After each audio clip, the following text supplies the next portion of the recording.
Hello everyone and welcome back to the Great Book of Grudges. My name is Nathan, it's the start of a new month, which means it's time for some news on the Old Realms mod. This is the Warhammer Fantasy conversion mod for Mount and Blade 2 Bannerlord. So they have told us here that it might take a while until we see a new playable version of the game. This is mostly because there's been some updates from Tellworlds, and also the devs for this mod have been working on, well, quite a few things, so let's talk about all the new stuff. First up, we've got a bunch of new environment updates, which means that we're going to be seeing a few new maps in the future. We've got the battle map impact site, which has gotten a really nice overhaul. It's just fleshing out the world a little bit more, because while there's a lot of maps, it's just to make certain ones a bit more special. Same thing as the Beastman Hideouts and the Chaos Arena, which, again, super cool. I love the idea of this. It's basically going to make the world feel a little bit more lived in, which is what you want from a game/mod like this.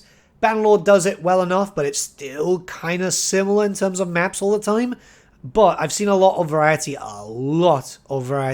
when it comes to the Old Realms. Remember, it's important to note that you can still play the Old Realms. You don't have to wait for the next update. It's on Steam, and it's definitely something that you'll want to play around with. I've been having stupid amounts of fun with it myself. A brand new system for spell selection is coming in, and yeah, it looks freaking awesome. It's basically just a wheel, so you can have all the spells that you can normally have, but it's just easier to cycle through them and get your spells up and running. Magic is super important with this mod, as you may have seen, especially with the destructive capabilities. Thanks again to the modders for providing this footage, because it is really useful to just check out all this new stuff. I haven't really done a spellcaster build, so I might just wait.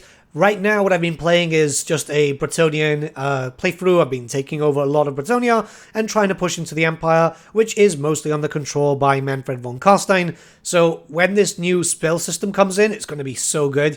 AI doesn't have too much of a problem with spells. It's more the player, I think.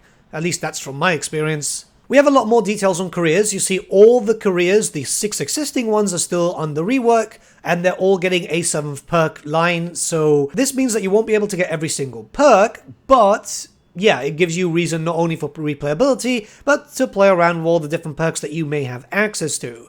And again, tailoring your faction or your character to be something very different. We also have news. There is a new career, the Necromancer. So we've got a bunch of details here. Let's talk about it, right? So as you can see, it's got 7 skill lines, 3, 3, and 1. The last one being a Lich Master, which you need to get to Renown for. It doesn't really take too long to actually get Renown up and running if you know what you're doing. You can easily farm Renown if you decide to become a mercenary for a faction, help them out a little bit, and then strike off on your own. At least that's what I've been doing. The career ability is actually really interesting. Summon a champion that the Necromancer takes control of. The champion will itself lose 5 health points every 2 seconds, but for every 3 points in spellcasting, this is a character skill, the champion gains plus 1 health point. And yeah, this is actually pretty cool because it works in a very similar way to that of how the tabletop represents the transformation of Kadon. So you can see that on screen right now. You'll be playing as your Necromancer, you'll summon in the champion, and you'll take control of said champion, meaning that your Necromancer will stay on the battlefield, but very vulnerable. You've got to be very careful about that, but it's pretty cool. Again, very, well, identical to that of the transformation of Kadon, something that I imagine must have not been easy to actually do, right? This sounds very complicated. At least from the perspective of video game coding, as, yeah, you know, this is something that you could do on the tabletop no problem. Usually, back in the day, you would summon a Manticore and so on. That's gone for Old World as far as I've seen. I haven't seen that spell up and running, which is a bit sad. But yeah, you know, it was very easy to kill off that spellcaster whilst he was flying away being, I don't know, a Manticore or any other monster. Honestly, I can't wait to try this out myself because a Necromancer playthrough sounds really fun. Maybe start in Musalon or try something completely different. Go into the lands of the Empire. Be a Necromancer, but like try to be loyal at the beginning, you know, trying not to showcase your undead powers. And then when the time is right, start a rebellion, take over a castle, and then strike out on your own. Or kind of roleplay that you're actually working as a secret agent for Manfred von Carstein, or maybe the Red Duke. Honestly, there's a lot that you could do with this, and I can't wait to see this in action properly. Alright, so we got some gameplay details here, like game balancing, waging wars, and bandit population. Yes, we hear you. The bandit density is too high. and the game feels rather like Peacehammer. We put a lot of effort into sweet spotting the densities for bandits, but also provide configurability for anyone that wants to have either more or less bandits. Apart, we try to make wars more frequent and lore-friendly, so arch enemies are more likely to wage wars, while neutral factions wait for opportunities, their neighbors are weak. Okay, yeah. So yeah, there are way too many bandits. It's something that has been kind of annoying, especially if you're, not so much for you as the player, but if you're setting up into a few new parties to set out to, you know, protect your territories and so on, it does become very, very noticeable. So either you kit them out heavily as soon as you form them, or they just end up dying, getting captured, and so on, which is not ideal. The war thing, yeah, I completely agree, it feels way too much like Peacehammer. There's certain points where I was playing and there's not a lot of active wars. Maybe Manfred starts one, but Manfred snowballs a lot to the point that I think during one of my streams actually, he had about an army of 4,000 or 5,000 going up to Talabecland, and it was just, yeah, it was ridiculous. He was taking care of everything very quickly, yet nobody else was waging war. So it was ending up where Manfred kind of steamrolls, which he does have the strongest faction, that's for sure. Generally, you won't see the Bretonnians fighting amongst each other, but you will see them fighting against the Empire more than fighting against the vampires. Again, it's a sandbox game, this is going to happen, but yeah, it will be nice to see Peacehammer go away. Okay, so next we have custom currency. In the upcoming update, we'll introduce for factions a new global currency or resource that is used for accessing high power units. All of these resources work a little bit different and provide unique playstyles in each culture. This resource is used for upgrades, but also can be used in some cases as an upkeep alternative to gold, which is a lot harder to obtain or to keep due to new forms of upkeep of new units. We will use this system, for example, to balance out very powerful units like Wraiths, Grail Knights, or Demigryph Knights. Okay, cool.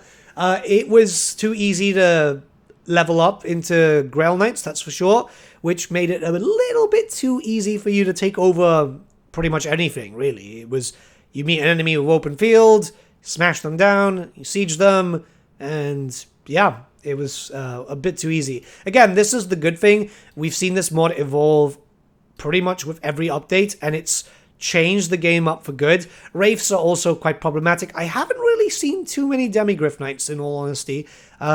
But yeah, a new upkeep system will make it less exploitable, not only just for you, the player, so this isn't just nerfing you, it's going to stop the really ridiculous armies in some cases that the enemy have, so that's cool. And we have an example here, so this is Dark Energy. As our first example, we'll take Dark Energy. Dark Energy is a new form of resource used for the maintenance and upgrade of undead troops. It is obtained by not only taking prisoners after combat and using those prisoners for sacrifice. In turn, your obtained Dark Energy can then be used for the maintenance of high-powered troops like Wraiths, vampires, or upgrade undead units. Gold costs are removed. Okay, that means that you end up having a lot more gold, which is actually quite good. We'll talk about this in a sec. We hope that with this change to make all factions and their specifics more interesting and increase the replayability. The coding team currently has a lot of things in the works, which we will show once the time comes. Among those, a lot of new careers. Oh, great. New magic, and a lot of new mechanics that will improve overall enjoyability for the mod. Okay.